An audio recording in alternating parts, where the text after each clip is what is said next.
കുഞ്ഞാപ്പി നമ്മുടെ കൂടെ കൂടിയിട്ടുണ്ട് പെട്ടി പൊട്ടിക്കാൻ. അവിടെ പോയിട്ട് എല്ലാവരും അന്തം വിട്ട ഒരു പെട്ടിയായിരുന്നു. ഹലോ, നമ്മൾ മലയാളി പ്രേക്ഷകർക്കെല്ലാം എപ്പോഴും ഉള്ളൊരു ഡൗട്ടാണ്, ഈ ബിഗ് ബോസ് ഹൗസിലേക്ക് പോകുന്നവരുടെയിലെല്ലാം ഓരോ ബാഗ് കാണും, അല്ലെങ്കിൽ അവരുടേതായിട്ടുള്ളൊരു പെട്ടി കാണും. ഇതിനകത്ത് എന്താണെന്ന് അറിയാൻ നമുക്ക് എല്ലാവർക്കും ഒരു ആകാംക്ഷയില്ലേ? അപ്പം ഞാൻ നിൽക്കുന്നത് നമ്മുടെ നിഷാനയുടെ വീട്ടിലാണ്. അപ്പം നിഷാന ബിഗ് ബോസിലേക്ക് കൊണ്ടുപോയ പെട്ടിയിൽ എന്തൊക്കെയുണ്ടെന്ന് ഞാനിപ്പോൾ നിങ്ങൾക്ക് കാണിച്ചു തരാം. വാ നിഷാന. അപ്പം നമ്മളിതാ ഈ പെട്ടിയാണ് കേട്ടോ നിഷാന ബിഗ് ബോസിലേക്ക് കൊണ്ടുപോയത്. നല്ല അടിപൊളി ഒരു പച്ചപ്പെട്ടി. നമുക്ക് ഇതിനകത്ത് എന്തൊക്കെയാണെന്നുള്ളത് കാണാം. കുഞ്ഞാപ്പി നമ്മുടെ കൂടെ കൂടിയിട്ടുണ്ട് പെട്ടി പൊട്ടിക്കാൻ. അപ്പൊ കുഞ്ഞാപ്പി അവിടെ പോയിട്ട് എല്ലാവരും അന്തം വിട്ട ഒരു പെട്ടിയായിരുന്നു. അതെന്താ അങ്ങനെ? കാരണം എന്റെ പെട്ടിയിൽ ഒന്നുമില്ലായിരുന്നു. ഒന്നുമില്ലേ? ആക്ച്വലി അവിടെ ഉള്ള ബാക്കിയുള്ള കണ്ടസ്റ്റന്റിനെ വെച്ച് നോക്കുമ്പോൾ എന്റെ പെട്ടിയിൽ ഒന്നുമില്ല. അയ്യോ, ഞാനിപ്പോ വന്നതിന് ചോദിക്കുമായിരുന്നു, ചേച്ചി ഭയങ്കര ബ്യൂട്ടി കോൺഷ്യസ് ആയിട്ട് എനിക്ക് തോന്നുന്നു. അപ്പൊ ഇത്രയും ബ്യൂട്ടി കോൺഷ്യസ് ആയിട്ടുള്ള ഒരാളുടെ പെട്ടിയില് മറ്റേ ബ്യൂട്ടി പ്രോഡക്ട്സ് പോലും ഇല്ല. എന്റെ അലൈനറിന്റെ സെറ്റ് ഉണ്ടായിരുന്നു. ഇത് കണ്ടില്ലേ, അതാണ് എന്റെ അലൈനറിന്റെ സെറ്റ് വന്നത്.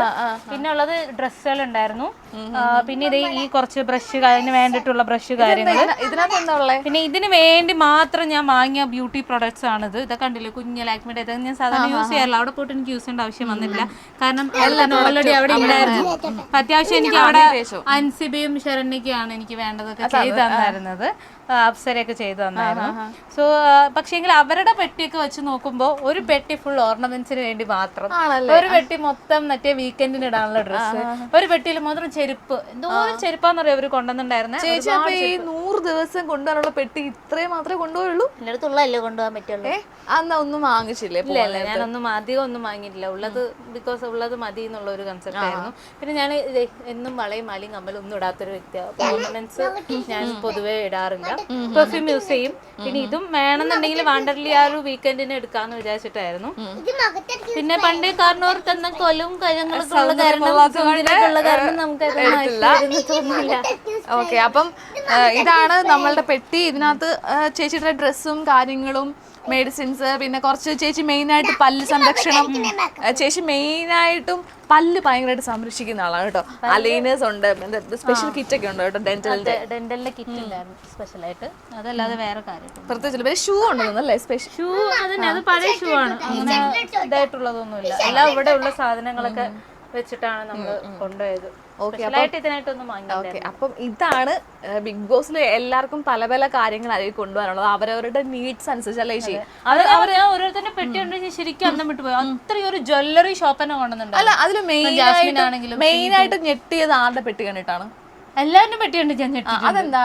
കാരണം അവരുടെ മേക്കപ്പ് സെറ്റിന് വേണ്ടി മാത്രം ഒരു സെക്ഷൻ, ഒരു ലോഡ്. അതായത് ഇപ്പൊ നമ്മൾ ഈ മേക്കപ്പ് മാൻസ് ഒക്കെ വരുമ്പോൾ കുറെ കൊണ്ടുപോയില്ല. ആ ടൈപ്പ് ഓഫ് ശ്രീധുവിന്റെ ഉണ്ടായിരുന്നു, ശരണന്റെ ഉണ്ടായിരുന്നു, ജാസ്മിന്റെ കുറെ ലെൻസുകളൊക്കെ, കുറെ ടൈപ്പ് ലെൻസുകൾ ഉണ്ടായിരുന്നു.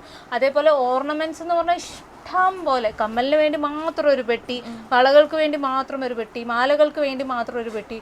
ഞാൻ ആകെ ഇവരുടെ ഇതൊക്കെ കണ്ടിട്ട് ശരിക്കും അന്തം വിട്ടു. ഞാൻ നോക്കിയപ്പോൾ എൻ്റെ അടുത്ത് അവിടെ ചെന്നപ്പോൾ ഇവർ നോക്കുമല്ലോ, അവിടുത്തെ ആൾക്കാർ അവരാണല്ലോ നോക്കി ഇത് അങ്ങോട്ടേക്ക് അയക്കുക, ഉള്ളിലേക്ക് വേണ്ടത് മാത്രമേ അയക്കുള്ളൂ, ഇല്ലെങ്കിൽ വീക്കെൻഡ്സിൽ ഇടാനുള്ളത് വീക്കെൻഡിൽ മാത്രമേ അയക്കുള്ളൂ. എൻ്റെ അടുത്തേക്ക് ഇത്രയേ ഉള്ളൂ, ഇത്രയേ ഉള്ളൂ, വേറൊന്നുമില്ലേ, ഓർണമെന്റ്സ് ഇല്ലേ? ഇല്ല, ഇത്രയേ ഉള്ളൂ. ശരിക്കും ഇത്ര ചെരുപ്പ് വേറെ ഇല്ലേ? ഇല്ല, ഇത്രയേ ഉള്ളൂ. ആണോ, എന്നാ ഓക്കെ.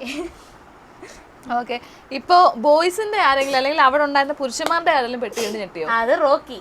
എന്റെ അമ്മ, റോക്കി 100 ദിവസത്തിനും 100 ഡ്രസ്സാണ് കൊണ്ടുവന്നിട്ടുണ്ടായിരുന്നു. 100 ഡ്രസ്സ് എന്ന് പറയുന്നത് 100 പാന്റും 100 ടോപ്പും. അതിന് മൊത്തത്തിൽ അതിന് കൂടുതൽ 200ന്റെ മേലെ ഡ്രസ്സുകൾ റോക്കി കൊണ്ടുവന്നിട്ടുണ്ടായിരുന്നു. അതിനിടാനായിട്ടുള്ള വിധം മാലകള്. പിന്നെ ഒന്നും റോക്കിക്ക് ആവശ്യമുണ്ടായിരുന്നില്ല, മാലയും അതായിരുന്നു. പിന്നെ ഷൂകൾ വെറൈറ്റി എല്ലാം ഷൂകൾ റോക്കി കൊണ്ടുവന്നിട്ടുണ്ടായിരുന്നു. പിന്നെ സിജു ഒക്കെ എനിക്ക് തോന്നുന്നു, സിജു അർജുനൊന്നും കൊളാബായിരുന്നില്ല. അവരും അങ്ങനെ വേറെ പ്രൊഡക്ട്സ് കാര്യങ്ങളൊന്നും ഉണ്ട്. എല്ലാവരും ഷൂവും, ജെൻസൊക്കെ ഷൂവും ഡ്രസ്സും മാത്രമേ കൊണ്ടുവന്നിട്ടുണ്ടായിരുന്നു. അപ്പൊ ഈ 100 ദിവസം മുമ്പോട്ട് പോയിരുന്നെങ്കിൽ എന്ത് ചെയ്തേനും? ഇടയ്ക്ക് നിഹാൽ അയച്ചു തരുമായിരുന്നു ഡ്രസ്സൊക്കെ? ഞാൻ ആക്ച്വലി അവരോട് ഓൾറെഡി പോകുന്നതിന് മുമ്പേ പറഞ്ഞു, എന്തായാലും ഇനി അയക്കൽ നടക്കില്ല, അഥവാ കൂടുതൽ ഡേയ്സ് നിൽക്കുകയാണെങ്കിൽ എനിക്കിത് യൂസ് ചെയ്യാൻ പറ്റുമോ എന്ന് ചോദിച്ചപ്പോൾ അവർ പറഞ്ഞു വേണമെന്നുണ്ടെങ്കിൽ യൂസ് ചെയ്യാം, കാരണം ഒരു കണ്ടിന്യൂറ്റി വരുമ്പോൾ ഉള്ള ഒരു പ്രശ്നമാണ്. നമ്മൾ അത് എനിക്ക് പ്രോബ്ലം ഇല്ല, നിങ്ങൾക്ക് പ്രോബ്ലം ആണോ എന്ന് ചോദിച്ചു. പറഞ്ഞു അല്ല, പ്രശ്നമില്ല, അപ്പൊ ഞാൻ ഇതന്നെ യൂസ് ചെയ്യാൻ. ഓക്കെ, അപ്പൊ ഈ ബിഗ് ബോസിൽ പോകുന്നവര് അവരവരുടെ നീഡ്സിനനുസരിച്ചുള്ള പെട്ടികളാണ് കൊണ്ടുപോകുന്നത്. കാരണം അതിനകത്ത് എന്തൊക്കെയാണ് വേണ്ടത് അവരവർ തന്നെയാണ് തീരുമാനിക്കുന്നത്. നിഷാനയുടെ പെട്ടികൾ ഇത്രയൊക്കെ സാധനങ്ങളാണുള്ളത്. അപ്പോൾ നമുക്ക് വരും ആഴ്ചകളിൽ മറ്റൊരു കണ്ടസ്റ്റൻറ്റിൻ്റെ മറ്റു പെട്ടികളും ബാക്കി വിശേഷങ്ങളും ഒക്കെ ആയിട്ട് കാണാം. അപ്പോൾ അതുവരെ ബായ്.